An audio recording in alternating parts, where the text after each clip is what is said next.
the ferret. And just one second while we go live here on YouTube. And we are live on YouTube. And then I want to... Okay, we're recording. So we are live. Thank you everyone for tuning in. This is the Russell DibirdShow, and this is episode number 7. Number 7. And so the first thing we want to do is a sound test. So if please speak up. Alrighty.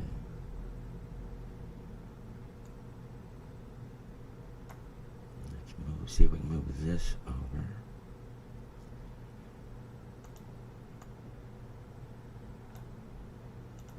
All right. So sorry for the delay here. Again, this is episode number 7. You're listening on March the 16th, 2019. It's 12:09 Pacific time. And I've got a great show for you today. It's going to be a little bit different than what we've been talking about. But just as a refresher, I've got kind of a mission in life that is to tell people just a better version of the good news. We all know that the good news is that Jesus came to die for our sins and all that. That's all very, very true. But I think that there's a lot left out of that scenario, and that is that specifically, I always like to draw your attention to the fact that anything that has been made is not alive. And conversely, anything that is not alive, it was made. And so, like this pen I hold in my hand, it was made and it's not alive. And yet anything that's, on the other hand, anything that's alive is going to have a parent. It was begotten from someone or something, and basically like begets like is what the Bible taught us, teaches us. And so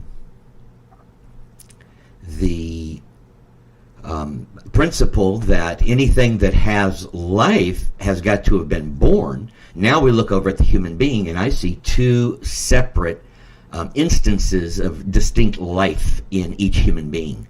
Number 1 is going to be obviously the physical body, and we know where that came from. Seed and egg of your mom and dad got together, and boom, you were conceived and you started growing. Well, then along sometime in there became another aspect of you that's alive, and that's called your spirit. Your spirit is, we have to, there's no other way around it, is the spirit's the real person. That's the real you. So we have to ask, so your spirit is the real you, and it's alive, so who is the parent of your spirit? Well, it's pretty clear. I wonder if I'm going too loud. So,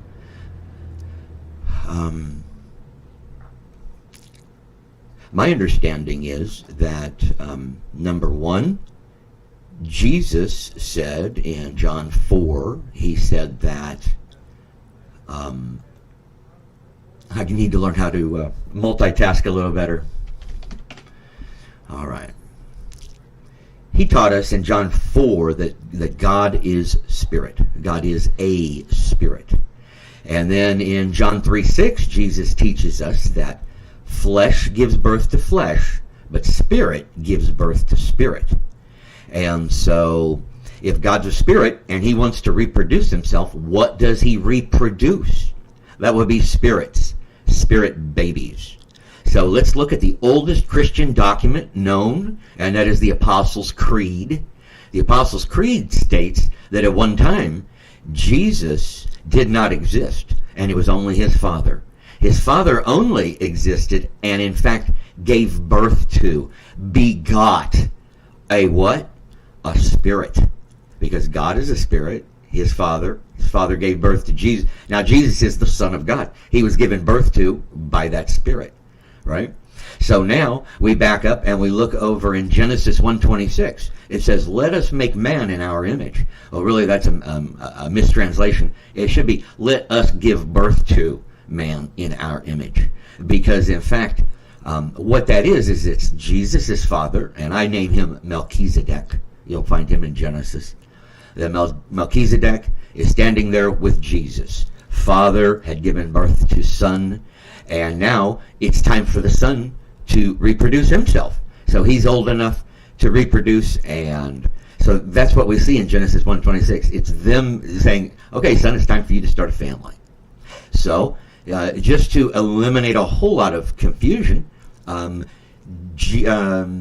this scenario of what happened in heaven is exactly what happened with what was played out with the patriarchs, in that Abraham represents Melchizedek, and Abraham had Isaac, and Isaac would represent Jesus, and then Isaac had twins. He had Esau and Jacob. And so with Jesus, his first time out of the gate, his first babies were twins. And their names specifically were Lucifer and Michael. Those two are twins. But Lucifer was the firstborn, just like Esau. Man, he blew it, right? He got so full of himself. And we read in the Bible that basically 1/3 of all of the spirit babies that had been born to the father basically chased after, were tricked and fooled and went after the older brother, Lucifer. And it's my understanding that that's you and I. You and I, that's where we hitched our wagon to the wrong star. You see, we followed Lucifer. We should have stuck with Michael. So now we look at all the siblings, all the spirit babies that Jesus had, right? And of all of the spirits that Jesus gave birth to, all of us look up to him and we say, well, there's there's Dad, there's the Father, he's special. But then, so who is the holiest of all the brothers? That would be Michael. Michael, the brother that remained. And so what's our title for Michael? That would be the holiest of the spirits, or the Holy Spirit. You see, there's where the Trinity is right there, is that Father gave birth to Son, and Son grew up and he gave birth to a son. And the son that stayed faithful is Michael.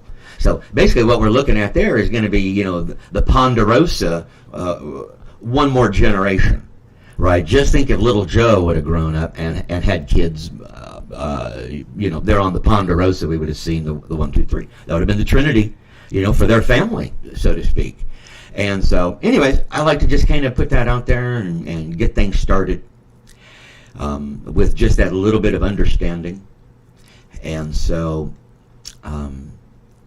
let's see.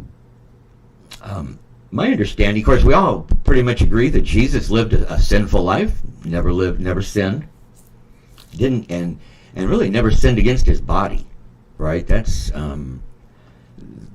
really unusual. We all kind of commit a degree of suicide in our own ways. And let me make an adjustment here.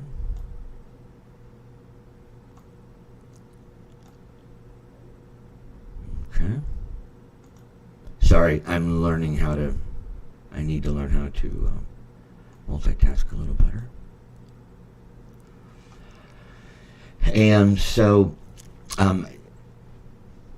Jesus told us that if we believe his words, then we will never taste death. And I know that the way that that's normally taken is that it means that we'll never taste spiritual death. But my understanding is that he was talking about physical death. So I believe that we right now have the ability to take him at his word and to believe into his word And eventually, I think that immortality is available to us in a roundabout way. It takes quite a bit of work. So I've been covering a lot of this, the spiritual things here in the last few episodes, so you can check up on those things. But for now, what I want to talk about today is the idea that we're supposed to take care of our physical bodies, and there's much more to taking care of our bodies than we actually realize. We all know that, hopefully everybody knows that, we should be drinking filtered water, because remember, if you're not filtering your water before you drink it, you're certainly filtering it with your body. So we all pee clean. And so it's a matter of what goes into our mouth to begin with, right? If it's clean going in, then clean coming out sounds good, right? But if it's dirty going in and then clean coming out, guess what? Something got stuck somewhere, and that's not good. So definitely be filtering your water, number one. Number two, we're all pretty much by now aware of, food, the danger that's been hidden in food these days. The GMOs and, just the bait and switch of the food pyramid, when they basically just flipped our eating upside down back in about 1979. And ever since then, it's just been a massive obesity epidemic. So, they really messed us up as far as our food goes. And so,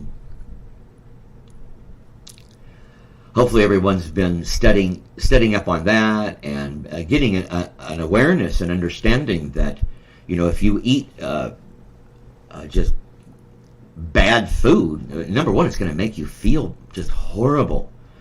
I know back in 2012, I had the unfortune of eating like one pizza, one of the big major pizza places, and a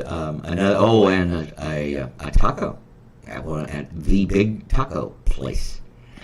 And literally, my body went into just, within 30 minutes, I knew that I had poisoned myself. I just felt horrible, and I had all these side effects. I don't even want to go into it.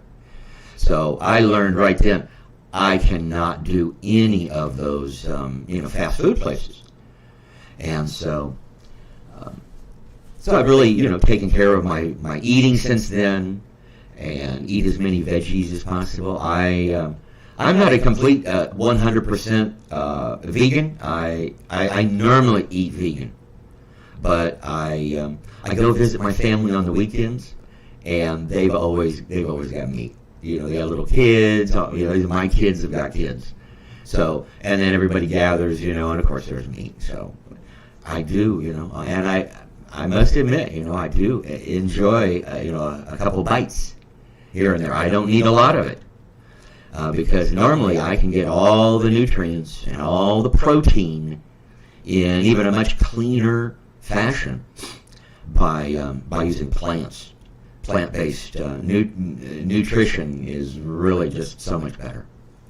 So I would encourage everyone, basically, just while we're here talking about it, do you know that there's, number one, your pancreas is responsible for all of the digestive enzymes that your body needs to digest your food?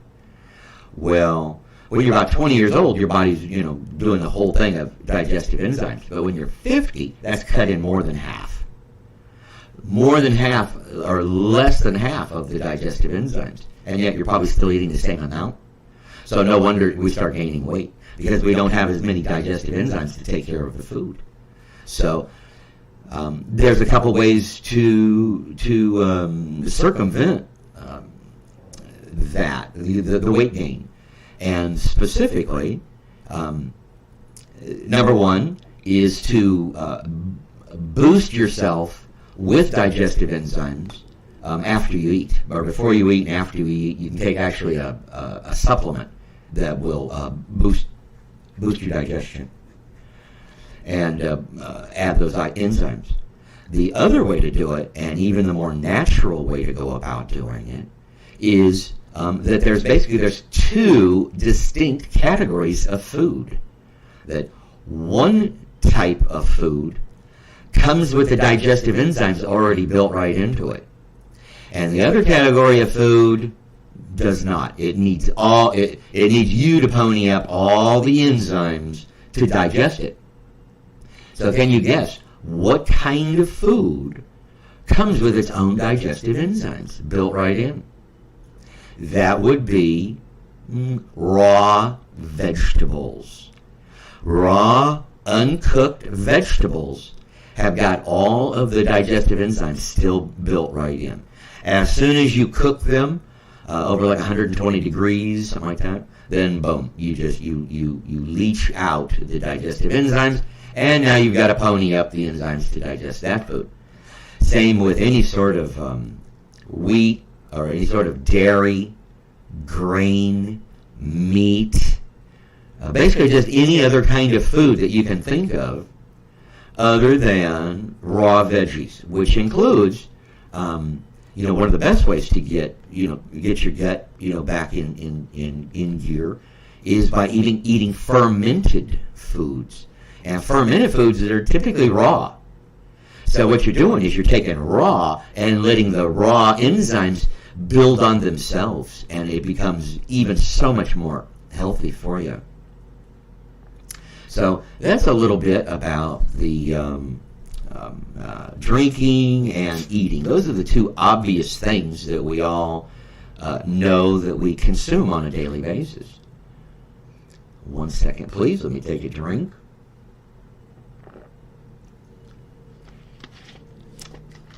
And a little maintenance. Hold on.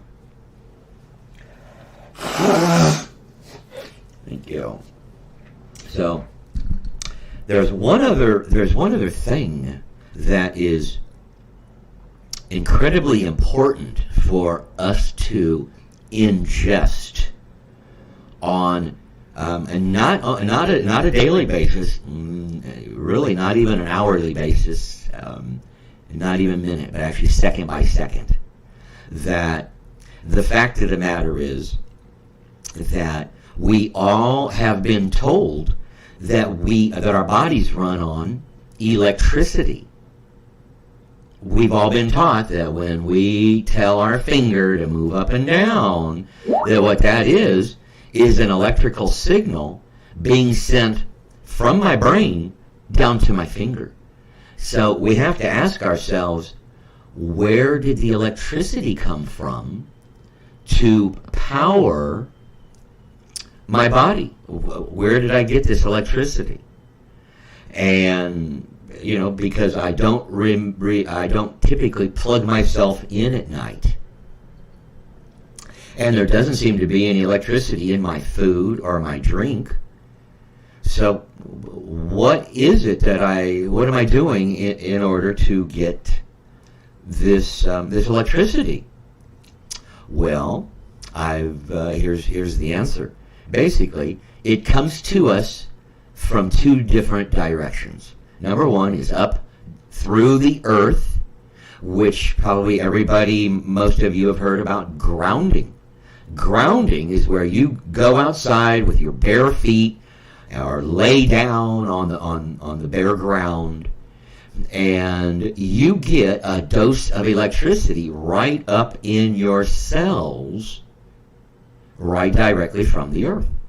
Now, here's a little primer on our body, and that is that every single one of our cells has got, over on the mitochondrial side of the DNA, there is actually a physical battery. There's a battery that stores electricity in every single cell of your body. And so, the strange news is that you've probably never thought about is the fact that your cell batteries are just like your car battery. And your car battery is either fully charged, or maybe half charged, or maybe discharged. Maybe it won't even start the car, right? Well, your cell battery is the exact same way. That's why they say for people to go out and do this grounding, or to ground your bed. To get grounding, is basically it's the Earth's electricity is specifically what it is. And so what's the other way for us to naturally get a dose of electricity? And that is just to go and stand outside under the blue sky. And what happens then is you are being showered down upon you by the Schumann waves, the Schumann frequencies. If you study up, if you look into it, you'll find it pretty easily. The Schumann waves, and it basically what it does is it's the electrical force from the electromagnetic force from the Earth, and it's coming up through the North Pole, and it goes up through the hole in the North Pole, and it hits the dome above, right in the middle of the Earth plane, and that electromagnetism hits the dome, and it scatters all out across the whole Earth plane. That is what's known as the Schumann waves, the Schumann frequencies. Now, another way that that's looked at and understood is those are called the Aurora Borealis. The Aurora Borealis is this monster wave of electromagnetism coming up out of the center of the Earth. And so basically there's, just to back up, there are basically three different types of life here on Earth. Three different things that we would call life. And so I guess number one would be a human body and a soul and a spirit together. That's a dynamic of life. Animals, they, to whatever degree they are, I'm not really sure. But the plants, they are a form of life.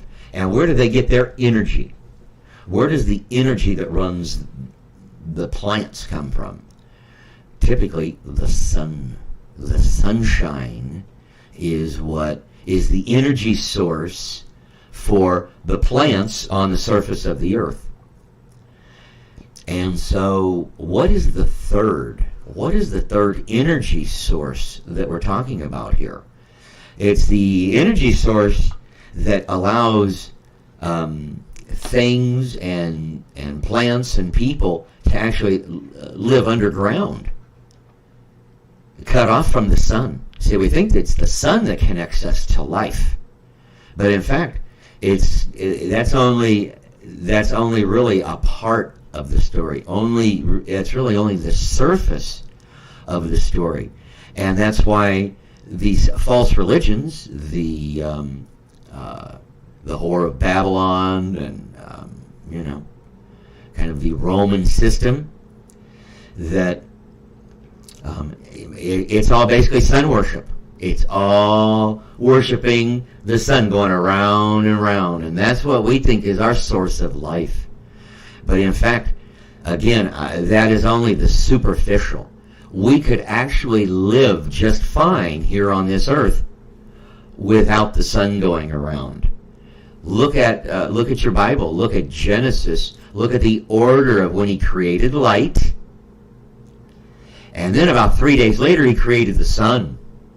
Oh, so what kind of light did the Creator make before he made the sun? Because we equate the sun as being the light. But what we went over yesterday is that your eyes, the makeup of your eyes are what are called the mechanics of it's called the rods and cones. Rods and cones are what take in the light and disperse it and register it onto your brain? Believe it or not, ladies and gentlemen, buried inside your skull, in the very middle of your skull, is a gland, one of the 7 glands, major glands of the body. And this one's called the pineal gland. It looks like a pine cone. That's why you see all the Easterners always wearing a pine cone over their head. It's to represent the pineal gland, which they understood to be so incredibly important. Because what is important about the pineal gland? Well, that would be its structure. Its structure is that of, are you ready for this? Rods and cones. Rods and cones to channel light. So we have to ask ourselves, what kind of light is being seen by these rods and cones in the middle of your skull? Interesting question, and I've never heard it discussed even one time by a Christian pastor. Basically, what we have to do is go over to the East, the teachers of the East, to find out how our bodies even work. Because the Christians are basically under the impression that, hey, let me hurry up and die so I can go to heaven. Guess what? Your enemy came to kill, steal, and destroy. And number 1 is to kill. He wants you to give in to the lie that, hey, I gotta hurry up and die so I can go to heaven. Ladies and gentlemen, that is defeat. When you're up in heaven, you're gonna look back down on this life you've had right now, and you're gonna say, oh man, why did I blow it? Why did I hang out with those people? Why did I eat that food and drink? Oh my gosh. Oh, I could have done so much better. So here's your opportunity to realize that right now. Excuse me. So to stay on track here with the electricity part, that let's see, where was I at with that? That we get our electricity from the outside. By being inside, you're blocked from the electricity. And so you look down, if you can't see the dirt right now, then you're not getting the electricity. If you're walking around with rubber-soled shoes, guess what? That's the perfect insulator from the Earth's electricity. That's why the Indians ran around in, everybody always ran around in leather, so the electricity still came through. If you look up right now and you cannot see blue sky, then you've got all kinds of building materials between you and the sky. And so your electricity is blocked off both ways. So basically, ladies and gentlemen, the long and the short of it is that the vast majority of the people that are listening to my voice right now are seriously deficient in electricity in your cells. Unless you regularly ground yourself, unless you're regularly outdoors, unless you take some specific steps, then the chances are you're probably low on electricity. And how can you tell? Well, you just start looking at some of the side effects of a lack of electricity. Number 1, it is the number 1 thing that your brain runs on, is electricity. And so once you get low on that, then guess what? You get depressed. You just say, wow, things aren't right. I don't feel good. I just feel out of whack and out of sort. Guess what? Your brain is screaming for electricity to help it run. And so that's number 1. So number 1 is depression and your outlook on life. Number 2, and actually probably number 1, is sleep. Your sleep. If you're not getting good, sound, deep sleep, then you're probably way short on electricity. And the reason why I know that is because in the years that I've been boosting myself with electricity, the times when I stopped going through my little routines, that's when I noticed that my sleep started getting choppy. I started getting more fitful sleep. Wasn't good. And so I would just go back to my electricity protocols, and boom, went back to sleeping like a baby. Digestion works. We talked about a minute ago about the pancreas, but there's also electricity going on in every single one of those cells, in every one of those digestive enzymes. Probably the greatest spark plug for the digestive enzymes is the electricity in your body, or the lack thereof.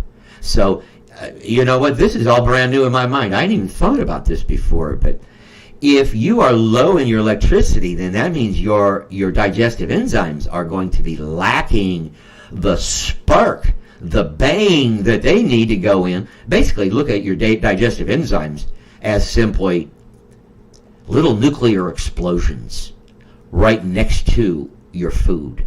Because, I mean, think about it. You put your food down there in big old chunks, right? And it gets all just completely demolished. Well, if you think about the process that takes between the acids and the enzymes blowing it up, just think of that. And so a blow up, man, I hadn't even thought about that, specifically would use electricity. So it seems like people that boost their electricity seem to be a little bit more slender also. That would be an interesting study for us to look into. And so let me real quick dive into kind of the big picture of where this electricity specifically is coming from. Because, let me just finish here about our bodies real quick. So let's say that you're not out boosting your electricity. And, oh, by the way, back in the olden days, they used to boost with electric eels. They would go to the sea, and not only was the salty water good for them, but they would also go there to get eels, which could store electricity, and then they could touch them and get that jolt of electricity for themselves. They found other ways in nature to get that boost of electricity. But they didn't so much need it because they weren't so blocked off from it. And so basically what happens is our cells, once they start getting low, once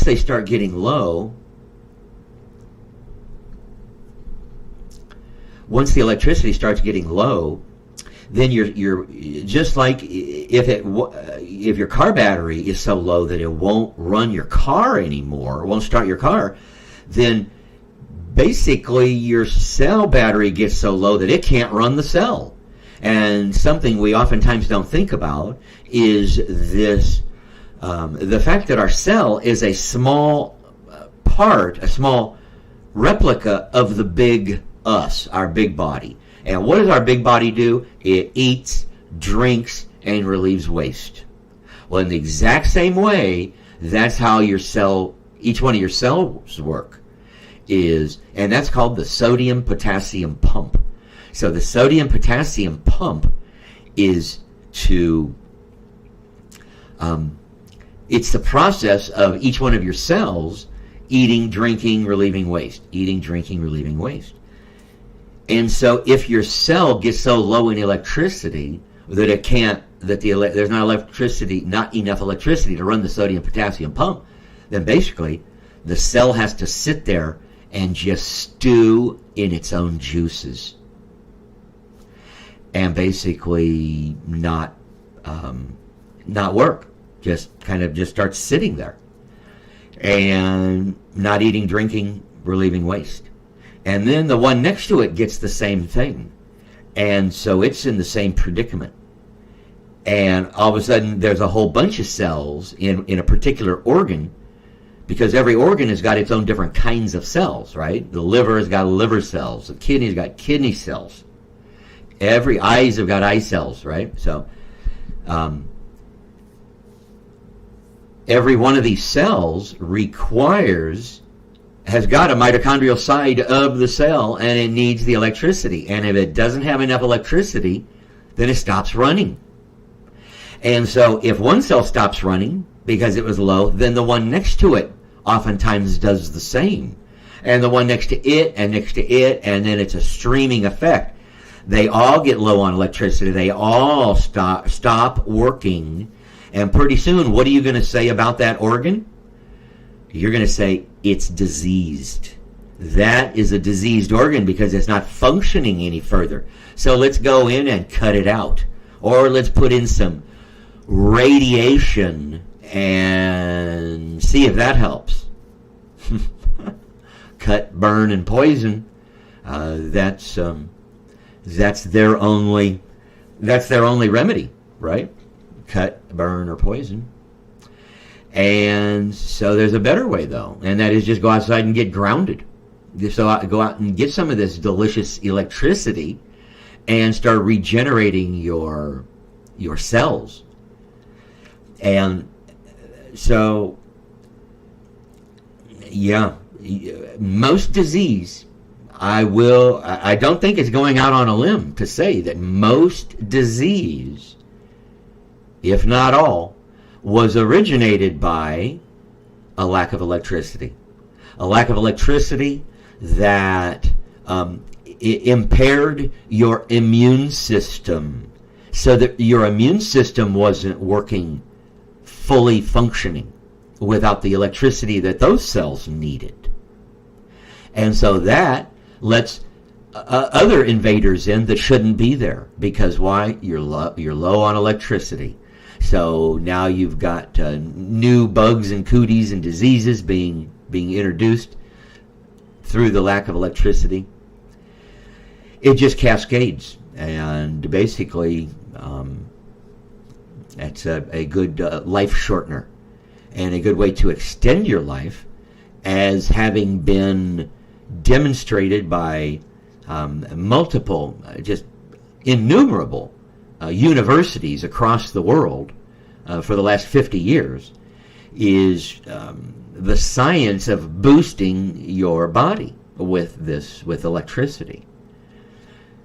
And so once they started to understand the importance of electricity in the body, well, we realized that with our modern lifestyle, that going outside and getting grounded for hours at a time isn't so convenient anymore.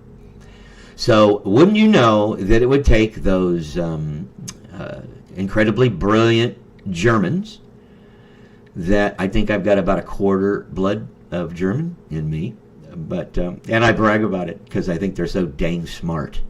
But basically, it took the German engineers to figure out how to take the electricity that comes up out of the earth, which is like about 7.8 hertz. It's real low, is the electricity that our bodies run on. This the Earth's frequency. We are part of the Earth just due to the electricity that it gives us to run and animate ourselves. You see, if we didn't have the Earth's electricity right now, we wouldn't be able to move around. We wouldn't be animated like you see us right now.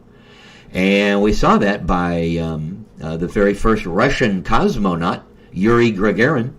The way the story goes is that he went so far up that he left the Earth's base of electricity, and that he was denied the electricity for an extended period of minutes. And that he was, if you look into it, he was a physical wreck the rest of his life. The rest of it, he was depressed. He was physically a mess, and he died at a very early age.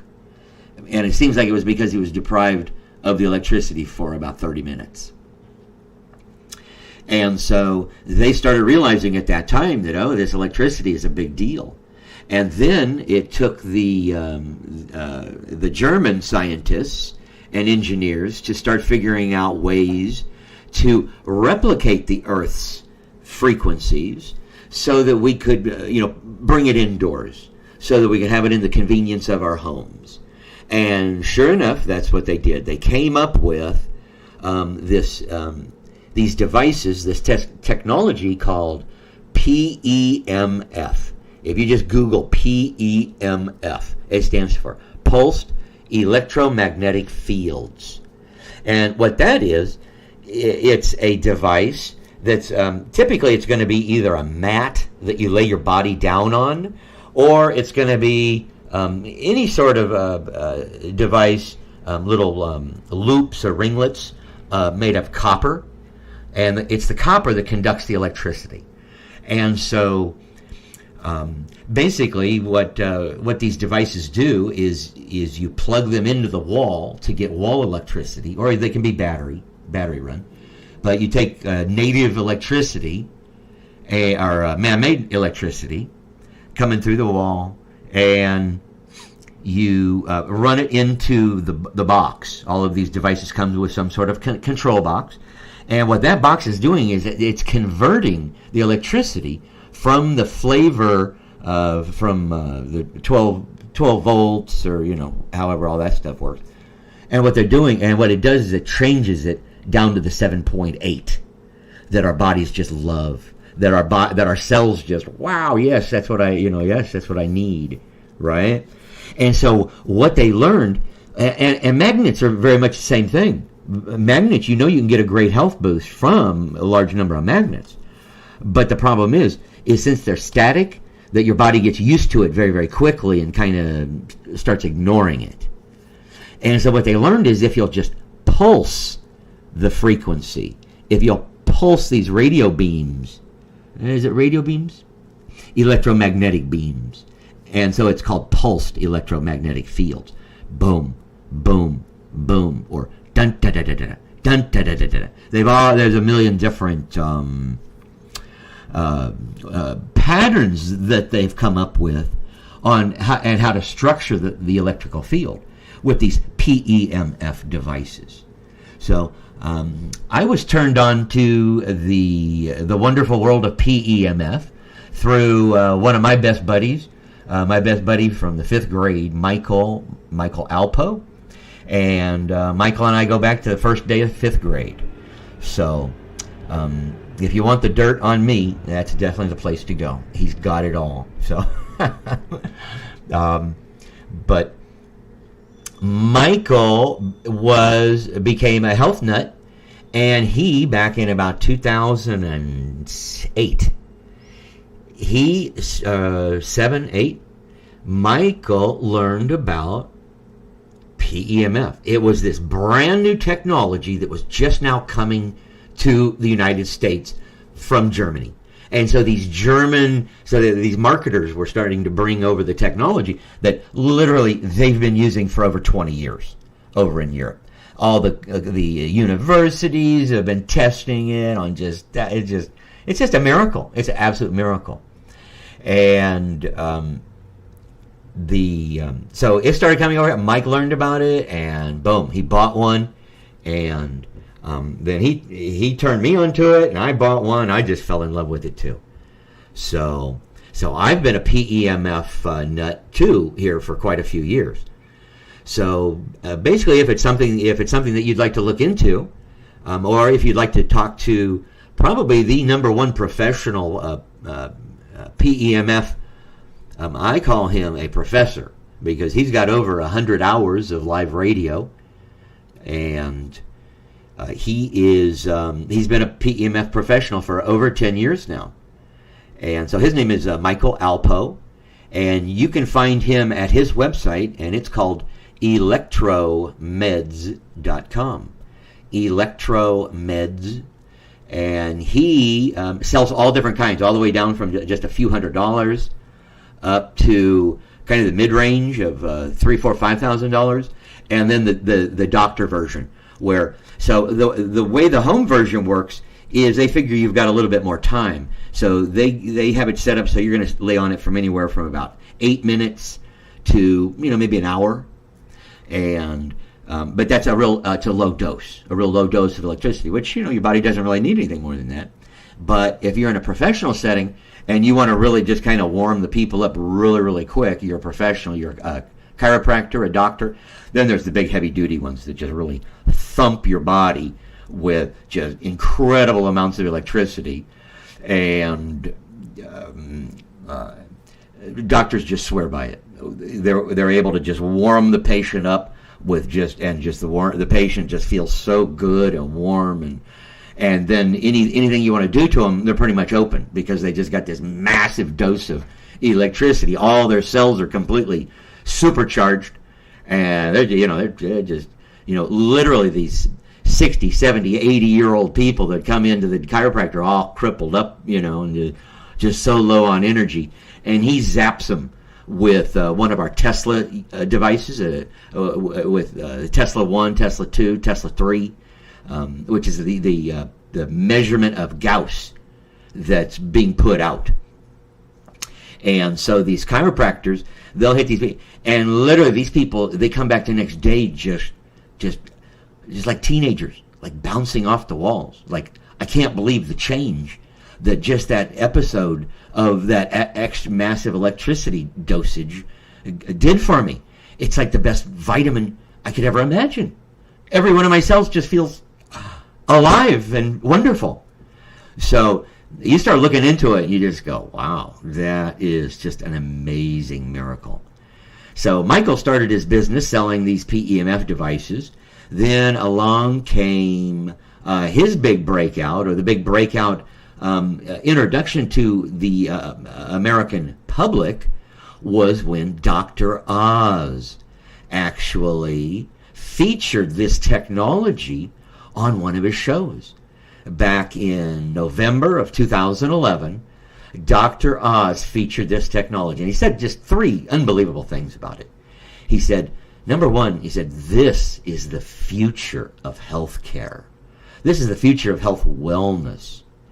He said, with this technology, not only do you feel better, but you actually are better. The technology actually improves your body on the cellular level. He says, we need to tell all the doctors in America immediately.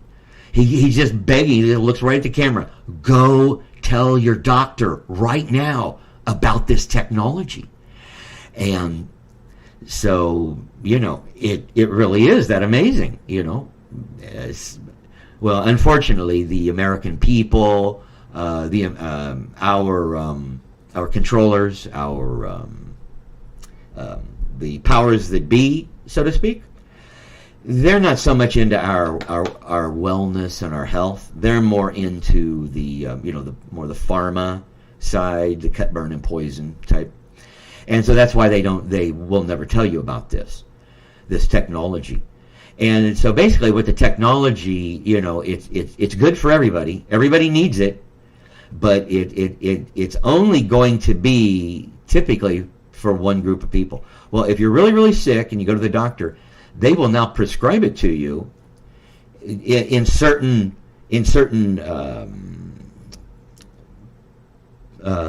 specific devices. So in other words, if you're depressed, now they've got this hat with PEMF built in it, but it costs like probably $5,000, and you can only get it from as a prescription from a doctor, right? And so, or there's one for the stomach, there's one to heal bones, the bone growth generator, that is a PEMF device. You look, there's about 7 or 8 different patents have been given, and the USDA uses for healing with PEMF in specific, but they don't really call it that. So the problem is with the devices that Michael sells is that they're not covered by insurance. So the only people who really qualify for them are the people that are willing to invest in their own health. So if you're the kind of person that says, well, if my insurance won't cover it, then I don't want it.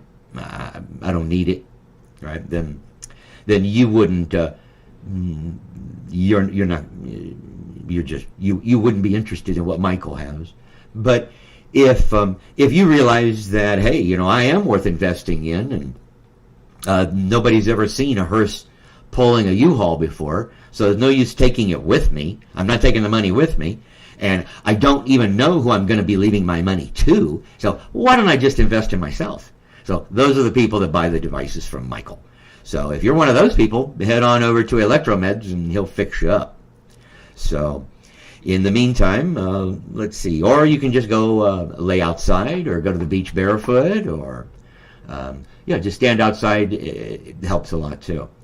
So here in these remaining 5 minutes or so, I'd like to go over some of the implications here on the flat Earth. Where did that electromagnetism come from? As far as Genesis 1 and the creation sequence, what is the light that he created a couple of days before the sunshine, right? Well, we start looking into the actual shape of the Earth, and we look at all of the ancient cultures. All knew that the shape of the Earth was not only flat, which we can observe, with the world record photograph record. The guy owns a photograph record, 275 miles straight across. If we were on a round dome, that 275-mile world record picture would be 9.5 miles down the side of the ball. So you can just see with your eyes that it's not round, right? We're on a flat and level plane. So if we're flat and level, and then they show that basically there's an ice wall that keeps the water at sea level, and then there's a dome over the top that keeps the air pressure in. Then it shows the whole building being supported on four pillars, and underneath the flat surface and in between the four pillars are many civilizations. They're known as the hollow Earth. And if you look into it, there's more proof than is what is required to let you know that really is the way. You look into the Smoky God. It's a whole story by a guy who went and saw it and came back and reported on it. And it's just an incredible story. The Smoky God is what he called the Black Sun. And the Black Sun is what lights and powers the whole center of the Earth, all the people that live there. I always remember the one, Shambhala, from being a 60s kid, the road to Shambhala. But then there's Agartha, there's all these different civilizations down there. And so there's one guy in the book, The Smoky God. He actually went there. In 1830, he and his daddy was a fisherman, a Norwegian fisherman, he actually went down there with these people, down through the hole in the center of the Earth, which is the North Pole. The North Pole is the geographic center of the flat plane. And so they traveled down into that hole, and boom, they were met by these people. They were giants, 12 feet tall, and they were peaceful and loving, and they didn't want for anything. And he came back and reported on it. And that goes along with all of the ancient cosmologies and traditions. And so if we see that it's that the electromagnetism that is inside our cells was originated by the black sun at the center of the Earth. And then the black sun radiating out two different ways. Number one, up through the ground of the Earth, up through the fabric, so to speak, so that we can go outside and get it in our bare feet, up through the dirt. The other place is that if there's a steady stream of electromagnetism that goes from the black sun, goes up through the hole in the North Pole, it goes and it smashes on the dome, and then it radiates out, mushrooms out all over the world. And so that's the mystery. That's the other mystery of life, where life comes from. So what are the three different ways of life? There's the physical life here on the earth, and then there's the spirit life that was given birth to. Flesh begets flesh, but spirit gives birth to spirit.